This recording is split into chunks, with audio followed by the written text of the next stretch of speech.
Vice President.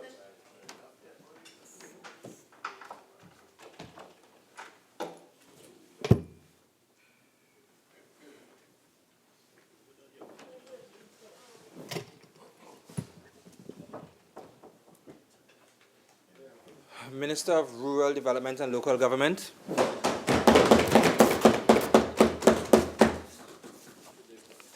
Thank you very much, Mr. Vice President. I am pleased to join in this 2020 budget debate. I want to sincerely thank the Minister of Finance, the Honorable Mr. Colin Imbert, for his efficient delivery in this 2020 budget. This is his fifth budget under this PNM administration, and he continues to steer the national economy onwards further stability, strength, and growth. We on this side, Mr. President, Vice President, we always put the right man, the best man for the job. Yeah.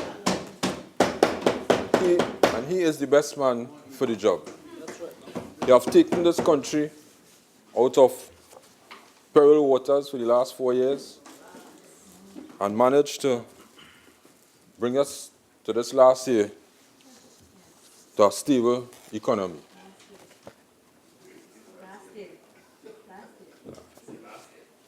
This might be my last year, but I'm not sure for him. Mr. Vice President, I'd also like to thank the Honorable Prime Minister, Dr. Keith Rowley, for his continued faith in me to serve as a Minister of Rural Development and Local Government. And I want to remind the public that this is the first time there has ever been a Ministry of Rural Development and Local Government. Mr. Vice President, this government continues to prove its commitment to putting people first, time and time again. We have made it through very challenging economic times, where we have certainly had to make sacrifices to reach where we are today, to a more stable and economic future. Mr. Vice President, I was listening to the Minister in the Ministry of Finance, and I took some notes here, which is very effective, and I should let the public know. And if you find I'm repeating myself, you can stop me, Mr. Vice President. During the period 2010 to 2014, the average price of oil stood at $77 per barrel. Following the collapse of prices, which led to a sharp decline in 2015 by 18.4%, and a further drop in 2017, which we saw oil prices at approximately $56 per barrel. Our economy seemed irreversible, but even with these demands in oil and gas sector, Mr. Vice President, this PNM administration, led by the Honorable Prime Minister, Dr. Keith Rowley, continues to deliver on its promise, ensuring that much-needed goods and services are provided to the people of Trinidad and Tobago.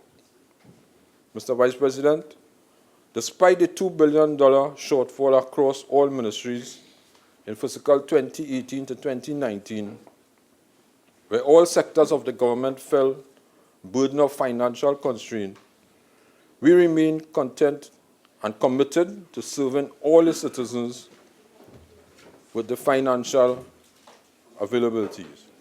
In fact, Mr. Vice President, we did less. We did more with less consistently in the Ministry of Rural Development and Local Government. Mr. Vice President, there has been a saying for the last fiscal year, especially coming down to the end, that corporations were not getting releases. And the reason for that is just what I explained here. It was across the board through all the ministries. We did not have the money, and the country has to know we did not have the money, and we did not spite anywhere, we did not discriminate. It's just the money was not there to give to each corporation at the time. And with that also, we managed to do 1,600 projects under drainage and irrigation, 1,300 projects under local roads and bridges, over 200 recreational grounds were worked on, 6 crucial landslips through ministries and the corporations. And Mr. Vice President, while they may say nothing was happening in the last year, I have a list before me where in different corporations like Princeton Corporation,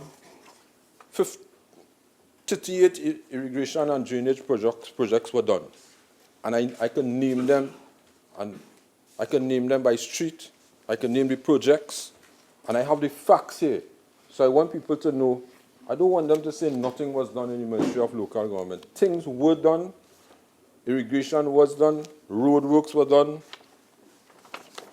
and in all corporation things were done. So I have the facts here, and I know it will take up a lot of time, but I don't want the public to know that nothing was done and nothing was done, because that was the mantra. We spending money and nothing done. Things were done, projects were done. Mr. Vice President, I want to discuss about municipal policing.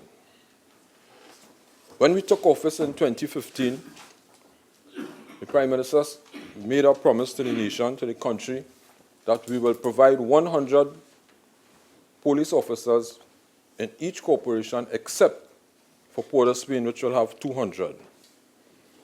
When we came into office, there were 216 officers in the 14 corporations. To date, we have recruited 400 municipal police officers, and tomorrow morning we'll be passing out our next 200, making it close to 700 municipal police officers, which will be added to the list of the municipal police. Mr. Vice President, it was remiss of me in my beginning not to mention my predecessor, who I took over from, and who had all this in train. I am just carrying it through.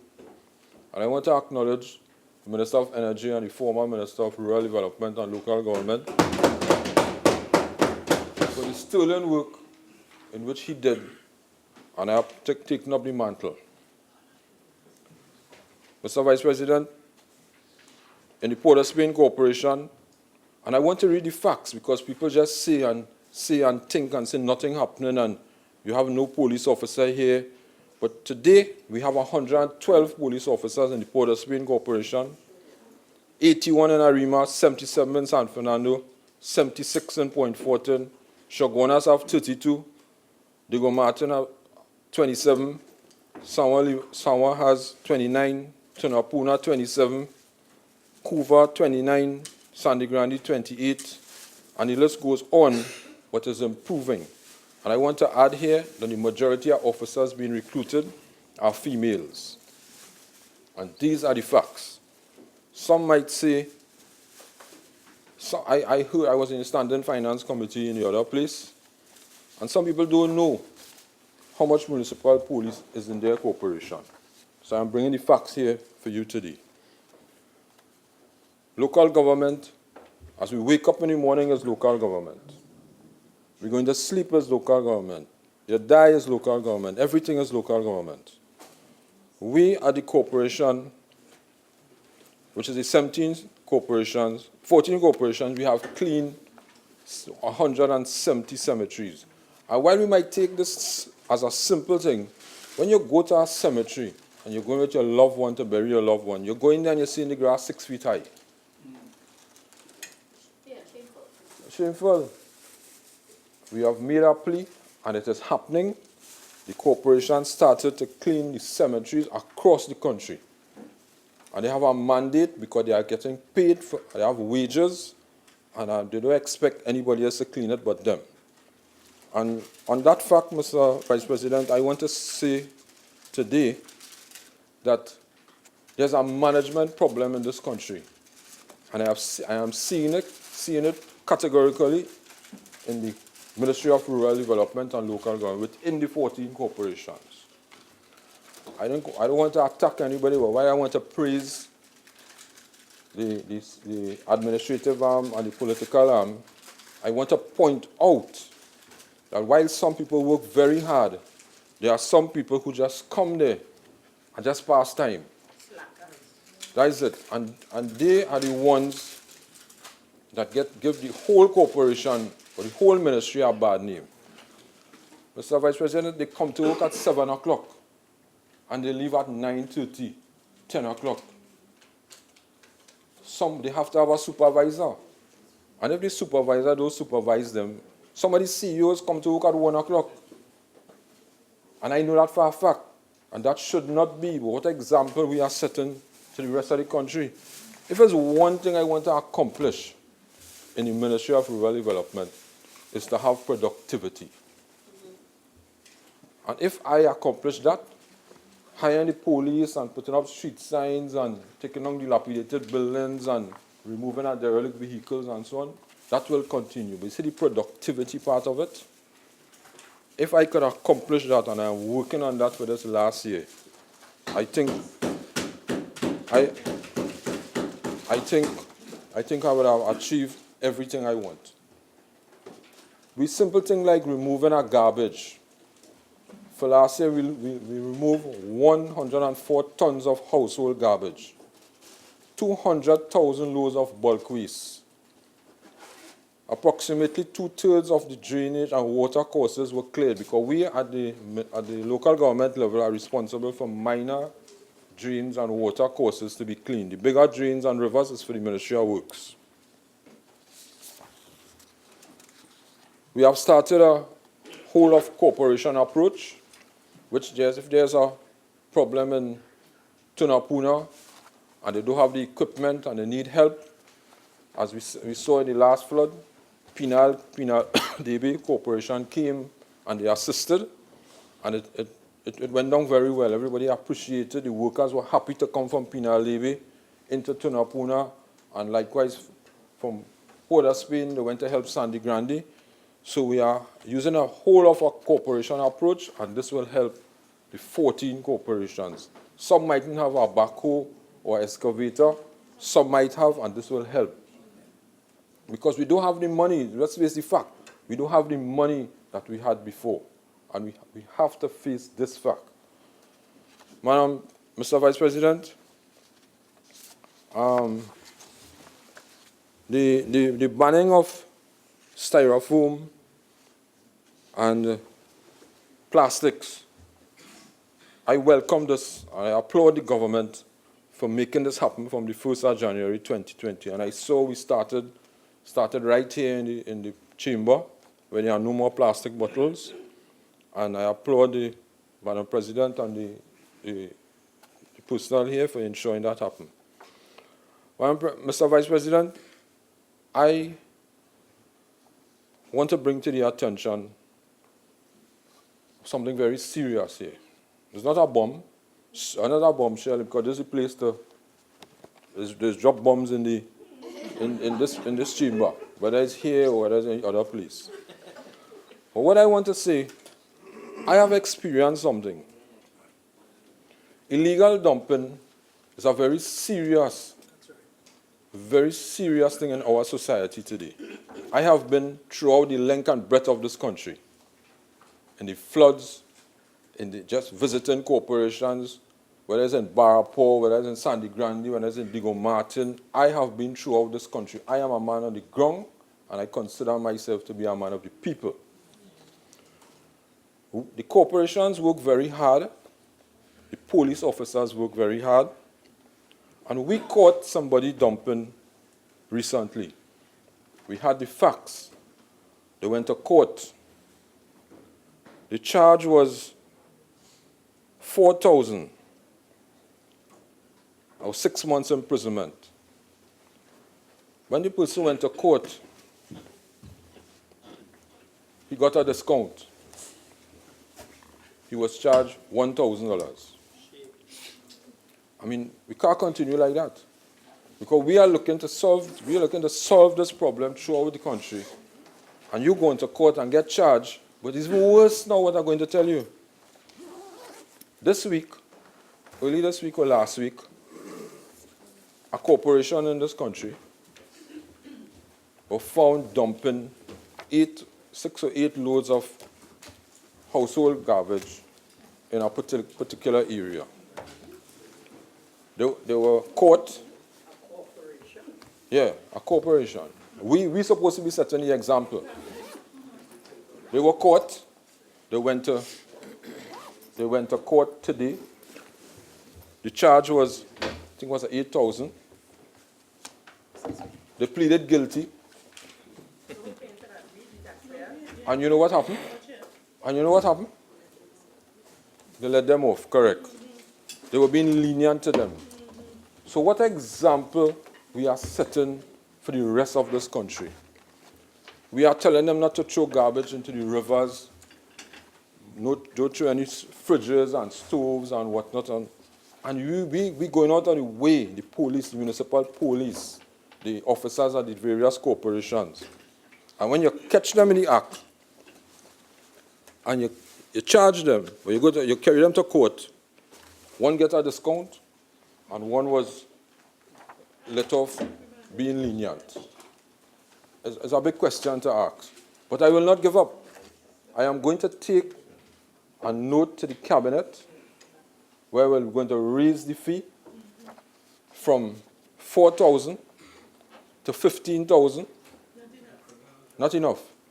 But we're going to start somewhere. And from 8,000 to 20,000. We're going to raise it. And I'm going to make sure, because we have all things in place where we are telling them not to dump no rubbish in no rivers. I remember the last flooding in Barataria up there. I went up there. And if you see the rivers down there, if you see it's only plastics and mattresses. And the road flood 4 feet of water in people's houses. I mean, we can't continue so in this country. We cannot continue like this. And I am going to make sure, because everybody know me, Mr. Candace called me the action man. I am going to ensure that we get through with this. Mr. Vice President, I have another matter on the cards here. And in 2015 again, the Honorable Prime Minister was in a REMA on a platform. And he spoke about when he left the airport coming into Port of Spain, there were no street signs, there was hardly street signs and so on. And we took a stand, I took the note to cabinet and it was passed. And through the 14 corporations, they will have standardized signs throughout the 14 corporations. We got a costing for the signs throughout the 14 corporations, and it came up to 7-point-something million, 625 million. One sign cost $144, $1,443. We did all signs in Diego Martin. We did it in Siparia. We did it in Rio Claro.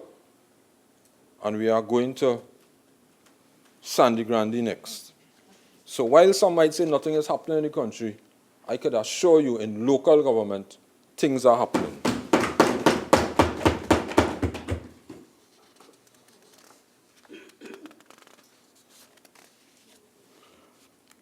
Mr. Vice President, the disaster management unit in the 14 corporations is the most effective unit at the corporation.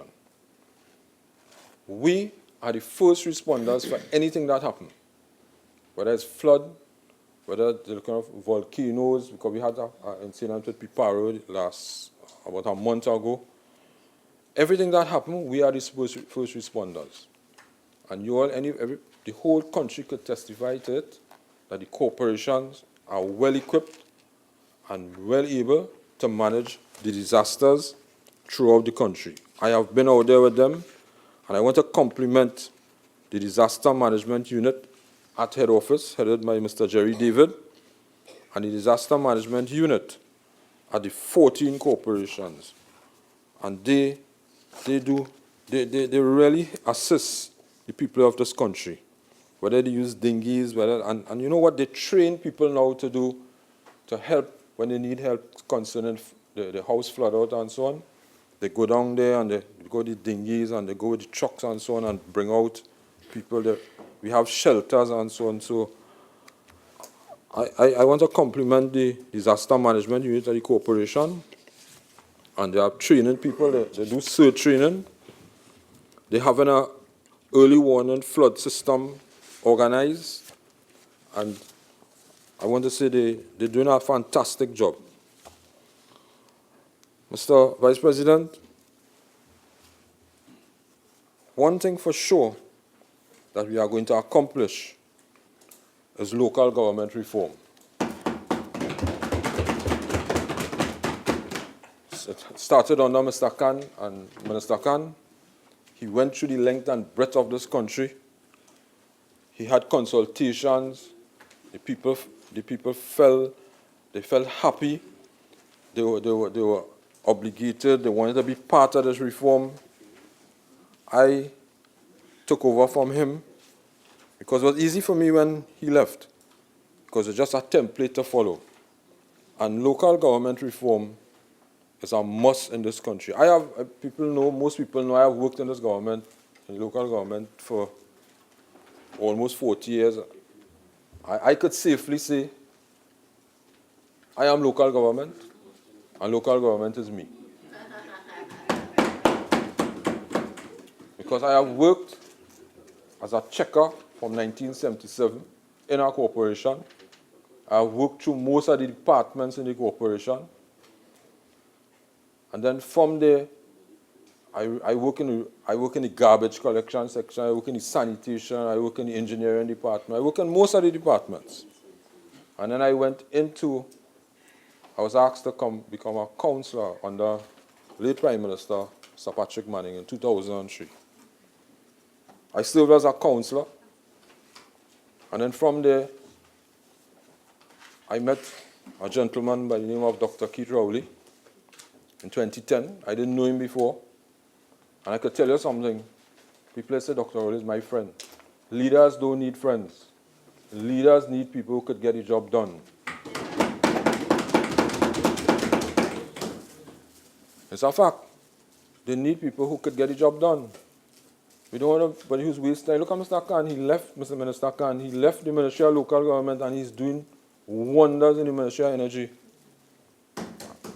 I could testify that.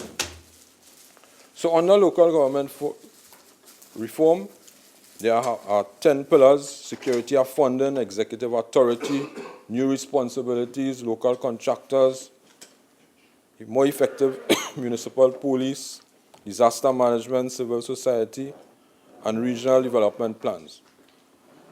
I will make this available because we're doing a rollout plan from the ministry to go out to the corporations once more, let them know what is taking place, because people want to know.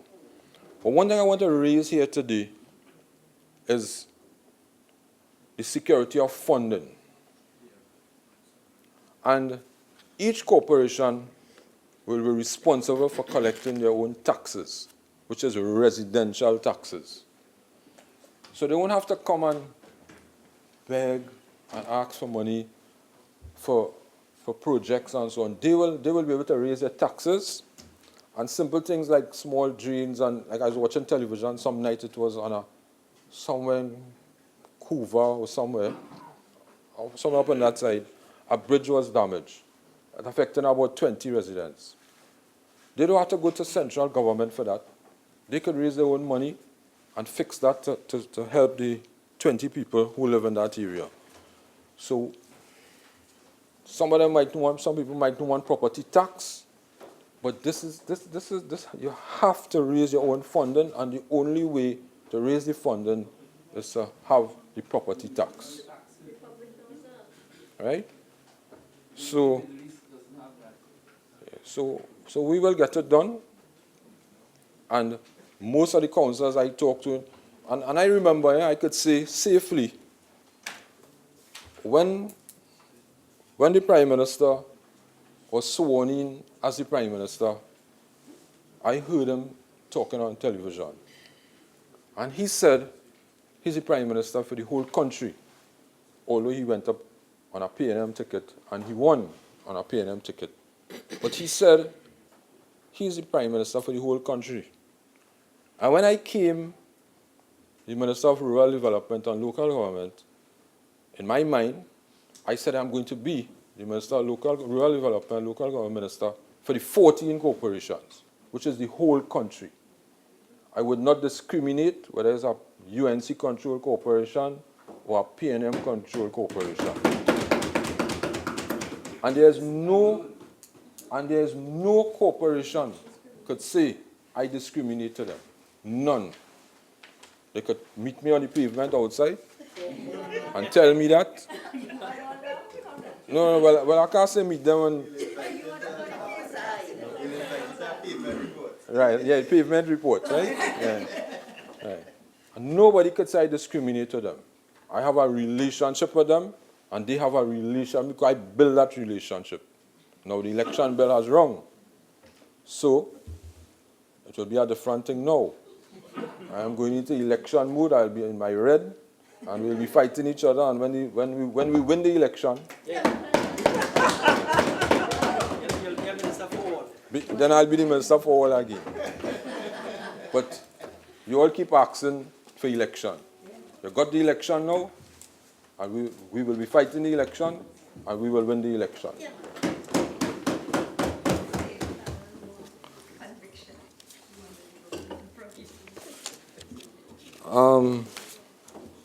Mr. Vice President, I want to just mention a little about CPEP.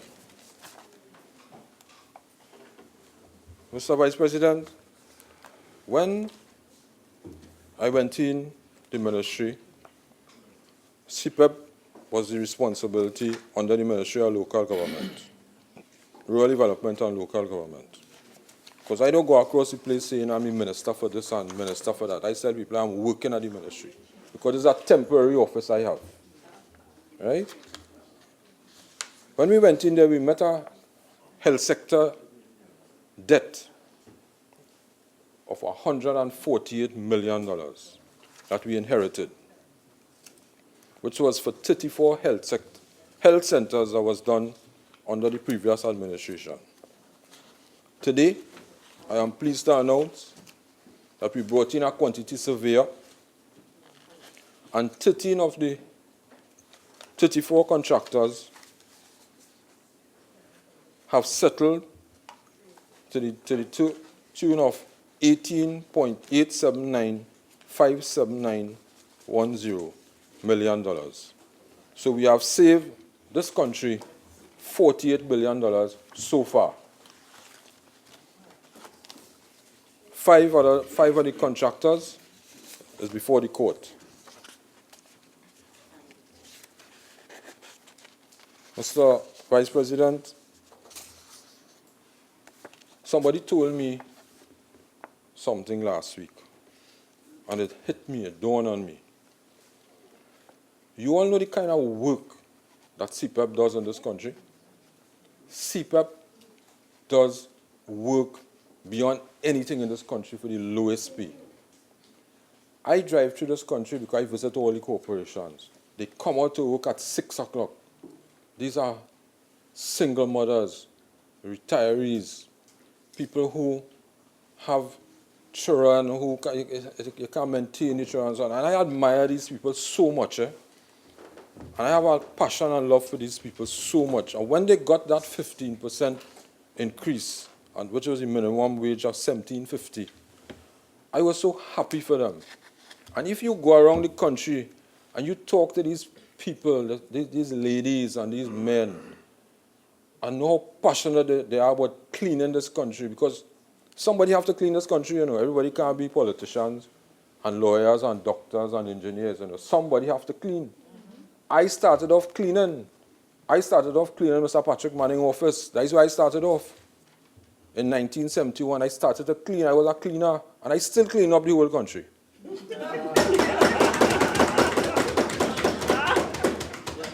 And I am not ashamed to tell anybody I work with rubber shock. There's no shame in it. Somebody have to do it. And I am happy to do it. I wasn't fortunate enough to go to Harvard, and but I have a good education, but somebody have to clean up. And I passed on my first choice, which was Naparima. And I know the member for Senator Sobas passed for his second choice, Presentation College.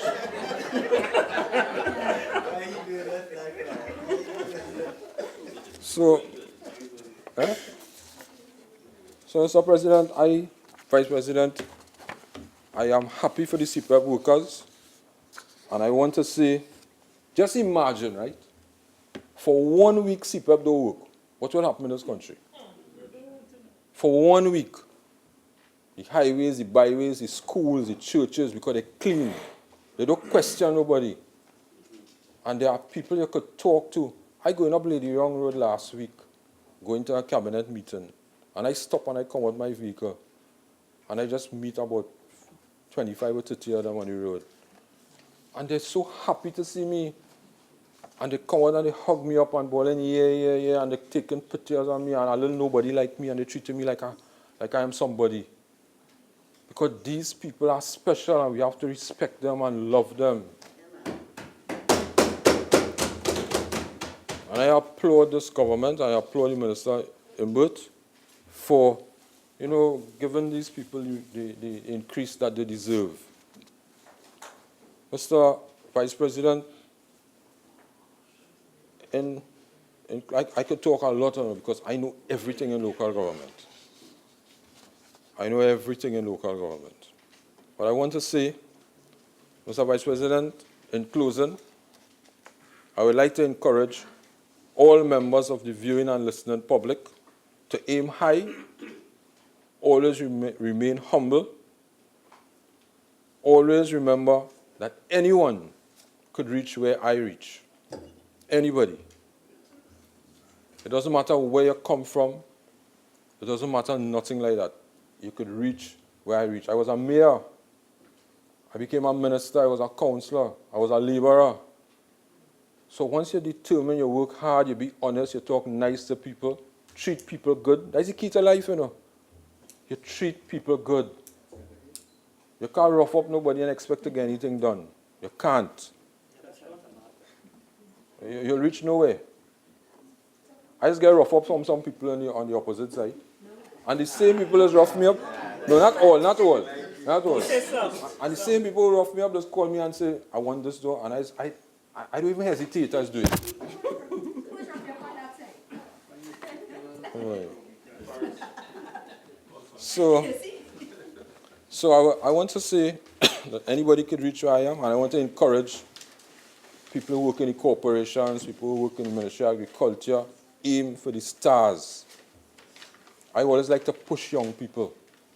I love to do it. I said something last week, but I didn't know there was a quote from somebody. I was talking to my colleague, Mr. Cummins, and I tell him, to become a good leader, you must be able to be a good follower. And I could follow very, very good. I take instructions very well. Anybody tell me to do anything that is reasonable and I could get it done, I will get it done. And this is a quote from Barbara Kellman. I didn't even know that was a quote. I just said it. Because all my life, I have been following what people tell me to do. All my life. And that is why probably Almighty God have me where I am. Amen. Amen. Well, Mr. President, permit me to share with this honorable House and all the citizens of our beloved country the qualities of a distinguished leader, a leader who has made a great impact on the lives of all people in Trinidad and Tobago. Dr. Keith Rowley, Honorable Dr. Keith Rowley, Prime Minister the Prime Minister of Trinidad and Tobago. His responsible leadership has led this country towards moving away from corruption in government, to one of transparency, and I want to repeat it. His responsible leadership has led this country towards moving away from corruption in government to one of transparency, accountability, value for money, Minister, you have 5 more minutes. and one who promotes effective and efficiency at all levels. His many decades of service to Trinidad and Tobago at the levels of constituency, parliament, and the executive has seen transformation of attitude towards responsible behavior in government and throughout our communities. In particular, his leadership as Prime Minister of our twin island. He is a leader that all of my colleagues and I continue to look up to, rally around and admire, a true servant with a heart for the people who continue to serve without fear or favor, affection or ill will, a man who stands for inclusion of all people in Trinidad and Tobago. We continue to support your resilient leadership, Honorable Prime Minister. And in closing, I would like to wish the Honorable Prime Minister, the Honorable Dr. Keith Rowley, my friend is saying farewell, but he'll be here for the next 5 years. Next, Dr. Rowley will be here for the 5 next year. Wishing him farewell. Farewell. I want to wish the Honorable Prime Minister That was a good eulogy. happy birthday. I want to wish him good health with long life. May Almighty God continue to protect him and guide him in office. Okay. Pardon me, sir? Protect him and guide him with good. May he protect his family. And may he wish him, I want to wish him many, many more happy birthdays. With these few words, Mr. Vice President, I will continue to serve this country until my time is up, because none of us here has a crystal ball. None of us know what our future holds.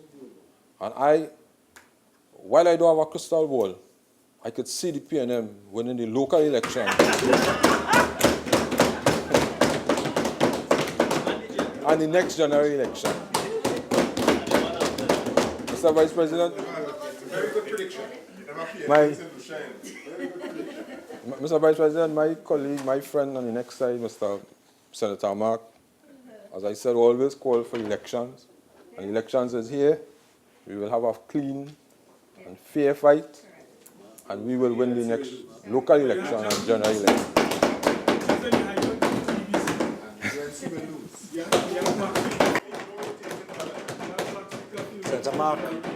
Senator Mark, if your back is to the chair, you can't see when the chair is standing.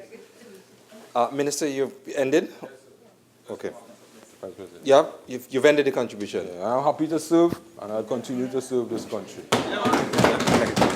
Senator Henry. I thank you, Mr. Vice President, for inviting me into this debate. I actually thought I would be speaking at some time closer to 10 o'clock tonight. I kind of got a little bit pleasantly surprised. I'm not complaining that we reached this juncture at a considerably earlier time than I had expected. But nevertheless, let me take the opportunity to throw in a few comments on this budget. First to begin, Mr. Vice President, one of the reasons the debate has been kind of sober so far in terms of, not too much drama and so on, is that the budget was actually quite well received by the public. Yes, there wasn't much. Yes. And even some of the severe critics of the government actually complimented the Minister of Finance for presenting what was clearly a very responsible approach to fiscal policy and to the handling of the finances of the country. So I think that's one of the reasons why we have, apart from the normal theatrics and so on, we haven't had quite an explosive session as of yet. I don't know what will happen tomorrow, but so far, I don't think, yes. Because many people realize that the budget was well measured in terms of keeping the economy afloat as best we could, given the constraints, and also in not going overboard by spending too much. But we must spend in order to keep the economy going. If you withdraw completely, as many people advised the government to do back in 2015, when we came in, to cut the spending from the 62, 63 billion down to 44 billion in 1 year. Many people wanted a shock treatment, but really and truly that would not have made sense, because you would have crashed the economy, create a lot of dislocation, and it would not have been good for the average person. So the process of adjustment has to take place over time. So you bring down the spending gradually to be in line with your normal expected revenue over some 5-6 year period. You can't just do it in one go. And that was the sensible and responsible thing to do. But also governing from an economic point of view also entails the ability to make some hard decisions, to cut spending, to take care of excess waste in the system. One of the faults and one of the main things I complained about with the past government while I was on that side was that it didn't show any tendency to make any hard decisions. Everything was always good. Their budgets were always feel-good sessions. No attempt to raise any taxes, no attempt to raise any revenue, and so on. Just come and say, okay, we're going to increase this, increase that, and everybody come to the desk and say, okay, all well and good. But then, in the face of collapse in revenue, how long you would have been able to go on with that, right? As many of the speakers pointed out, with the collapse in revenue, you would not have been able to carry on like that. And everyone knows that. And I think that is what is reflected in some of the public comments about the budget, that people understand the difficult position that the current government found itself in. And they appreciate the relative straightforward and open way that we have dealt with the country's finances. So I compliment the Minister of Finance, and of course, by extension, the Honorable Prime Minister, for taking this approach. And it has paid dividends for the country in the sense that the amount of dislocation could have been a lot worse if we had followed a different path. Now, I want to use this opportunity here to respond to a couple of issues and to elaborate on it when that two of the independent senators made reference to. Senator Dinarine, yes, made reference to the issue of the borrowing that the government has been engaging in, right? And there are several issues that came up in that presentation, and I think overall the presentation was good by Senator Dinarine, and also the analytical content. Yes. That's what you call it, the presentation. Okay. So the analytical content was good, but I just outline a couple points of disagreement. In terms of she mentioned the issue of borrowing on the local market as opposed to borrowing on the foreign market, right? And that the issue of crowding out when the government borrows a lot in the local economy thing, that there's less money for the private sector. That doesn't apply in Trinidad and Tobago, right? Because we have excess liquidity, perennial excess liquidity. In fact, the latest figure was about 4.5 billion just a few days ago in the banking system. And depending on how you measure excess liquidity, it could go up to as high as $20 billion. And that's not my figure. Yes, it depending on the measure. Average during the time of the former government was about $7 to $8 billion on average in excess liquidity, right? And the figure I quote of 20 billion came from the UNC Minister of Finance, Larry Hosein, all right? So depending on how you measure it, it could, right? So what I'm saying is that the issue of crowding out does not apply in our type of economies, especially Trinidad and Tobago. In fact, there's a lack of investment opportunities for anyone wishing to save money and put it somewhere where they can earn a proper rate of return. And hence, the government has gone into the markets, issued bonds and so on, which paid fairly reasonable rates of return, and people rushed to it. So that's why most of the NIF and all of that was oversubscribed, okay? Because people really don't know what to do with their money. Now, it raises a separate issue of if you have all this excess liquidity in the system and so on, what is going to happen? Interest rates on your deposits in the banks are generally very low, right? Now, the alternative, since we have an open economy, is for people to take their money abroad, you know, which comes to my area of study for many, many years, the issue of capital flight. People, and they look at interest rates outside and see what they could get. So, but fortunately, since I'm on the issue of it, I'll mix the two issues of excess liquidity and debt. Because of the international problem going on right now in the big countries like the USA and in Europe, where interest rates are very, very low, it's good for us, right?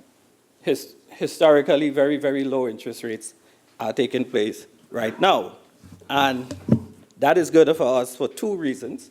One, we can borrow, if we choose to borrow, on the international markets at very low rates. So even borrowing, if the government chooses to borrow this year, next year, on the international markets, is actually a good thing. This is about the best time to borrow on the international markets in a long time. Right? So if you look at,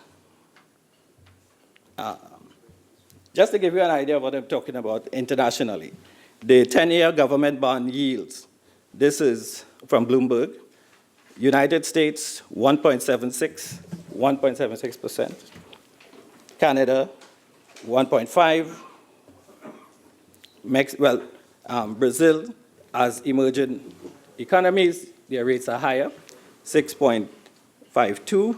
But when you go to Europe and so on, the 10-year yield, Germany minus 0.40%. In France, minus 10%. So you actually have a negative interest rate, right?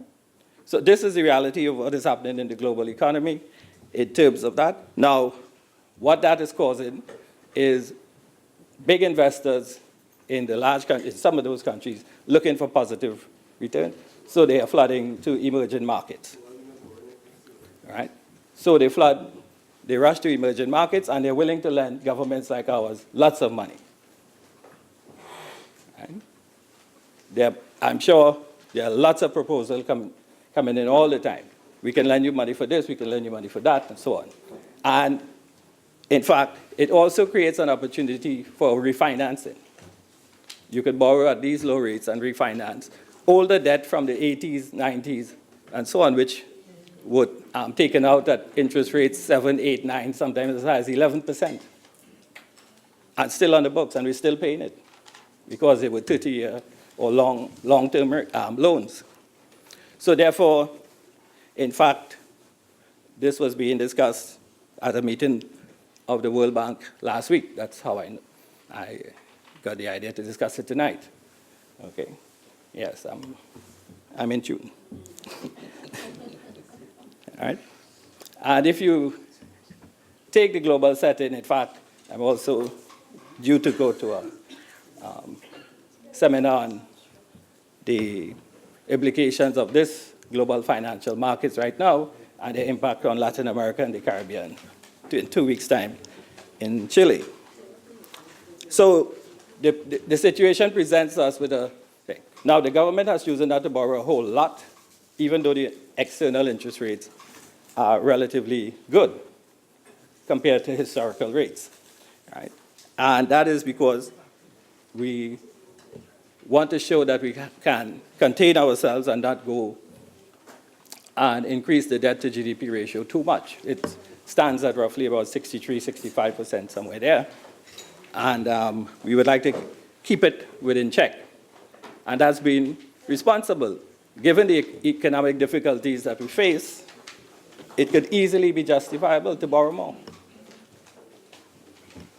Right? Many countries around the world do it. In fact, they all have done it. So our debt to GDP ratio is still relatively modest compared to most countries in the world, even some of the big ones that we admire. Right?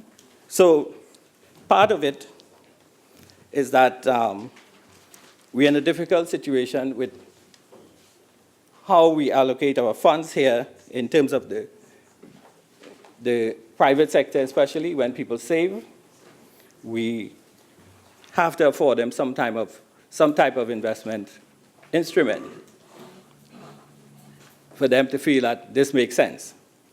Otherwise, what you get is the switching to just needless consumption, because people decide, I'm making 1% or minus something percent in the bank.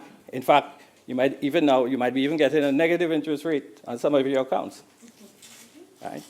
Now, the issue of negative interest rates is something economists in the developed world are dealing with right now, the true implications of a policy where the interest rate is negative. That was unheard of in my days in school in economics, right? You never had to contemplate even the idea that interest rates could be negative. Now, what it means, really, is there's two sides to this, your deposit rate and your lending rate. When they say interest rates being negative, it's more like deposit rates to me and you. So because if the lending rate is negative, it means you paying them back less money than they lent you. And then you know that happening, especially not here, right? But when they're talking about negative interest rates, they're talking about on deposits, really, right? And for some time now, I've had discussions with some of my colleagues about the issue of negative, because when interest rates get close to zero or very, very low here in Trinidad and Tobago, we could effectively have negative interest rates as well because of the fees. By the time you deduct all the bank fees and so on, you could effectively have a negative rate. Okay? So we would like to avoid that. I mean, because you really want to give people an incentive to save, right? Otherwise, the alternative, as I said, is just useless consumption. I'm not getting enough money in the bank, I'll go and buy another car, or another TV or microwave, or a carnival costume, something, right? So when you have a situation like that, it presents a particular challenge for monetary policy, but it also, the good side to it is that monetary policy makers around the developing world or emerging markets can use the opportunity to refinance, to get international loans at a very reasonable rate. The next issue I want to deal with is the issue of the overvalued currency that was mentioned. That was mentioned 2 times, right? In their manifesto. I don't know who advised them to put that there, but yeah. The issue of an overvalued currency is something I've been grappling with in my professional life for about 25 years. This came up since I was doing my PhD dissertation. And I could talk about it with some authority. There's really no genuine basis for establishing whether a currency is overvalued or not, despite what the IMF says, despite what the World Bank says. Okay? It has a lot of innuendo and politics behind saying a country's currency is overvalued. And I think one of the best decisions this government has made is to maintain the stability of the exchange.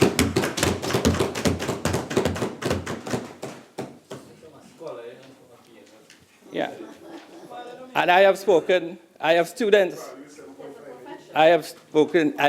that who I taught who are now working at the IMF and sundry other places, and all of them agree that that stability of the exchange rate was much more important than any perceived gain, and only perceived gain from the devaluation. Because when we came in, a lot of people thought that we were taking basket and devalue to about 7 or 8. And you know what they say? That's the street market rate or so-called black market rate. So devalue to that. And I've spoken about that several times in this chamber, both in opposition, and I think at least once on this side, where that really doesn't make any sense. Right?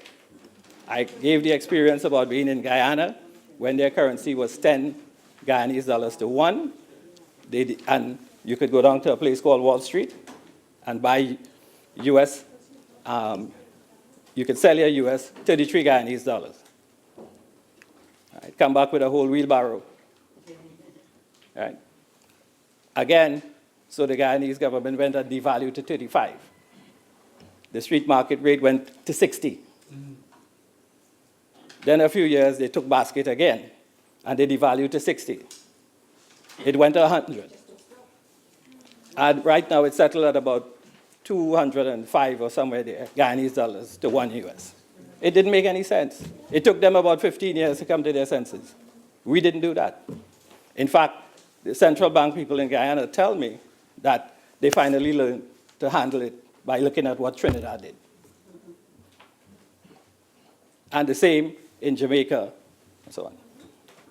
On the other hand, we also could have learned from Barbados, who kept their state 2 to 1 all the time, never change it. And if you want to get run out of Barbados, go tell them to devalue. Right? And for many, many years, Barbados was ranked as the highest, as number 1 in terms of human development index among developing countries, with a so-called overvalued exchange rate. Right? It has nothing to do with that.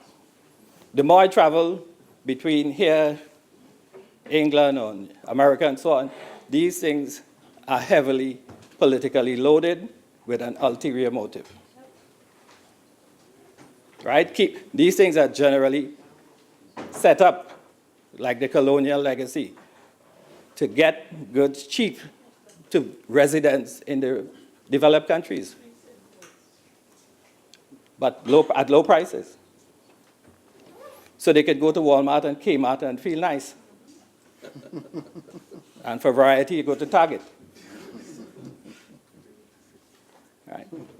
This is what the whole international system that puts the advantage with the so-called developed world is to keep your currency suppressed so they always have a nice, easy life. And they're citizens, and some of us admire it. So we run up to New York and Miami and buy a whole bunch of stuff. And we say how lucky these people are. They get things so cheap. Right? But it's part of an international system that is set up that way. And if you don't realize that this is what it is, you fall right into the game. And you get into a situation where you keep devaluing. And of course, I could make the standard arguments, which many people know, as to why devaluation doesn't mean much to countries like ours. The whole issue of we don't export anything to the outside world that is affected by a devaluation. Oil is traded in US dollars. So we could devalue till the sun burns out, make no difference to how much we could sell. Our manufacturing sector benefits a little bit through the CARICOM market, right? But our exchange has traditionally been lower than theirs, so it has worked out. There's no need for any further devaluation, right? And of course, there are many people in the country who have an ulterior motive, who think, well, okay, if we have 7-1 now, and we could convince the government to carry it to 15, or let me say 14, they could double their earnings on every US dollar that they took out from before. Bring back very quickly, if you could get 14-1, and you have well, let's say a 5 million US outside, that's a lot of dollars, TT dollars. And so they will clean up, of course, as they did in 1993 when the dollar was floated. The difference between the pre-float rate, which was about 450 on the Friday evening, 450 to 1 US, and Monday morning you wake up, it was 575, $1.25 for each US dollar you could have made. Right?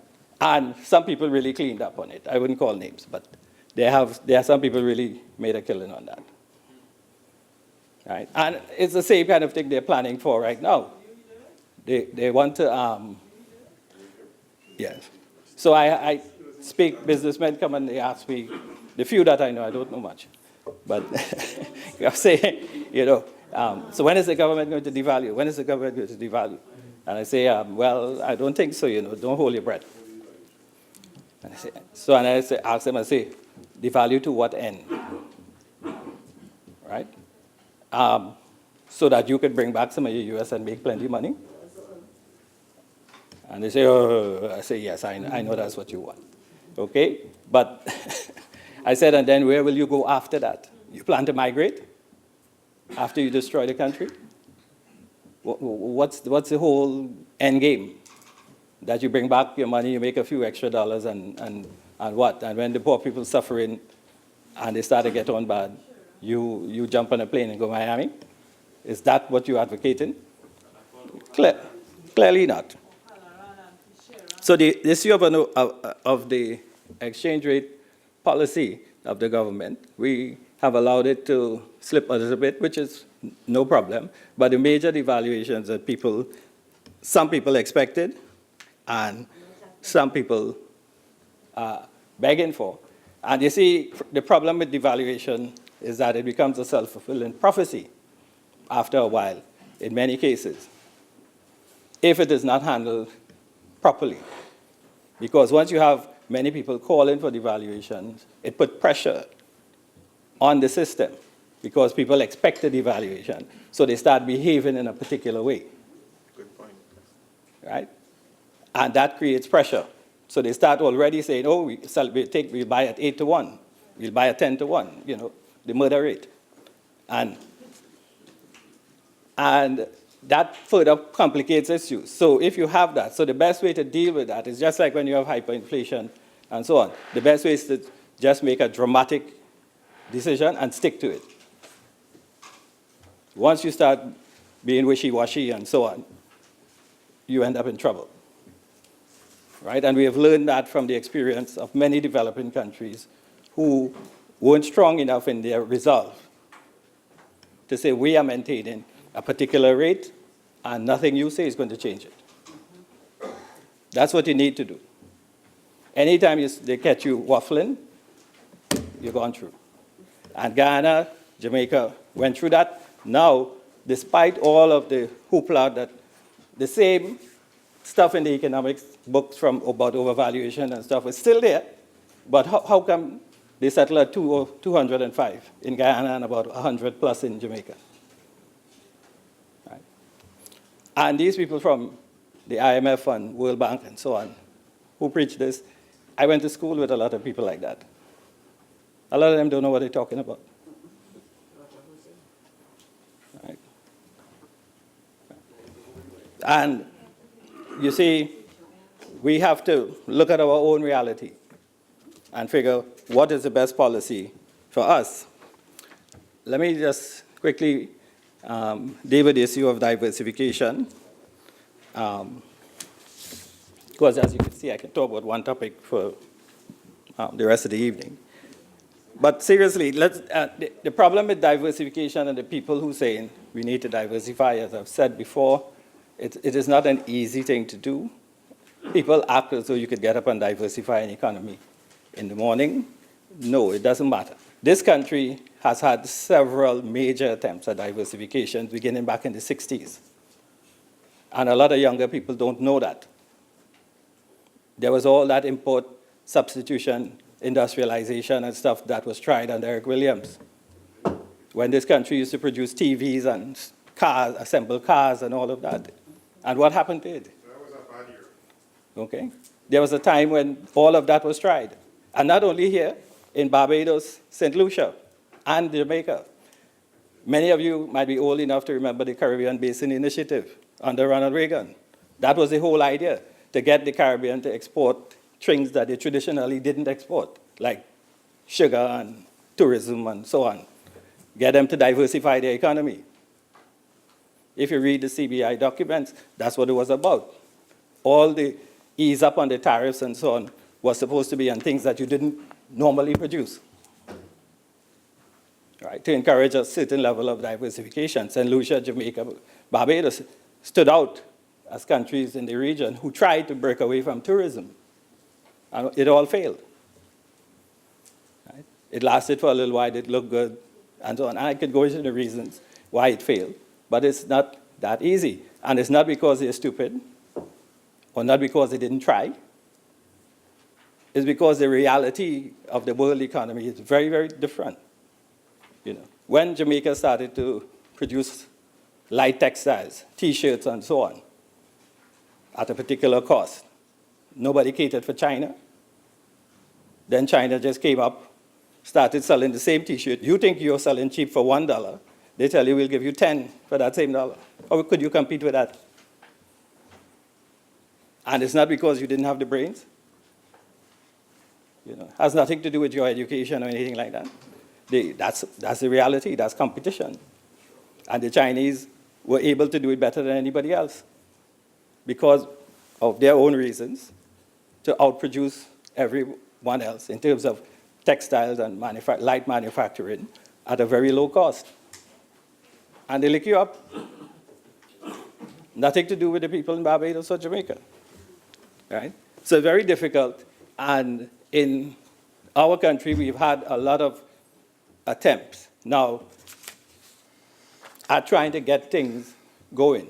We've diversified somewhat in terms of within the energy sector, going from oil to strictly oil to LNG and then some fertilizer, urea, and so on. Some of the plants down at Point Lisas, which is good. At least it's some progress. And of course, with the manufacturing sector and the success we've had, as I mentioned, in the CARICOM market, right? So there has been some movement, right? We haven't gotten it perfectly right, and some of the successes have been very limited, but it has not been because of not trying, as it's publicly shouted all over the place, right? And every time I hear some of my colleagues talking about it, I was like, oh, God, come on, you know better than that. Yeah. It doesn't, you know, they know, right? And that's why, where it's so difficult is diversify into what? And somebody say, well, and they start to mumble under their breath all of a sudden, right? Places like Dubai and so on, and these places that somehow able, I mean, they did that with hundreds of billions of US, absorbing huge costs to produce things that they didn't normally produce. Right? So it's not that easy, and my point is it's not that easy, and it has been tried. So there's the mistaken notion that we didn't try is just not correct. Okay, historical and going back a long way. In fact, on the issue of diversification, I was looking at the summary economic indicators of the central bank, the latest one just from a couple months ago. And they actually have a diversification statistic. Many of you who may not know this. I was surprised by it myself. And they have petroleum sector as a percent of GDP. And they have it for 2014, 35%, 15, 23, 2016, 19.6, and so on. So if you go by this, petroleum sector is becoming less important, which is a good. That shows diversification, right? But of course, there's other stories behind that. But if you just go purely by that, you could say some diversification seems to be taking place. And again, it depends on how you measure things, as many of my colleagues would know in their own fields, right? So yes, in fact, non-petroleum sector to GDP ratio, in 2014, they have a 63.2%, 15, 73%, 78, in 2016, 75.9 in 2017. That's the non-petroleum sector. So so if you take the central bank statistics, it would end the diversification debate immediately. Of course, what? Oh, I can't. Oh, sorry. I can't brandish. Yeah. Huh? No. Of course not. I was joking, Senator Richards. Yes. Yes. No, but seriously. But if you just go strictly by that, that's why I said there are other factors behind those numbers that would explain why that is happening. But what I'm saying, if you go strictly by those numbers, it's a positive development, right? So, of course, so the diversification issue is something that will be with us for a very long time to come. We can put things in place. I agree with some of the people who call for putting things in place towards diversification, but we are constrained by not only local issues, but also by international issues. And your best laid plans could come to nothing if the global environment changes in a direction that you didn't expect. So you did plan to go into diversification in a product, in a particular market, and next thing that market disappears or becomes closed to you. Nobody would have predicted the extent of the trade wars going on now between the Americans and the Chinese. Right? And, many people would not have figured that a president would have been so bold-faced as Donald Trump has been to take on the Chinese like that and be so disruptive to world markets. Right? Who would have predicted that? So therefore, we must be measured in terms of what we expect any government to do in terms of diversification. I didn't plan to use up my time and realize it's almost there. With these few words, thank you very much, Mr. Vice President. Leader of Government Business. Thank you very much, Mr. Vice President. I still reserve my contribution till later in the proceedings, so don't get me wrong. Mr. Vice President, I beg to move that the Senate do now adjourn to Thursday, October 24th, 2019 at 10 a.m. Honourable Senators, the question is that this Senate do now adjourn to Thursday, October the 24th, 2019 at 10 a.m. Those in favor say aye. Aye. Those against say no. I think the ayes have it. This Senate now stands adjourned to Thursday, October the 24th at 10 a.m.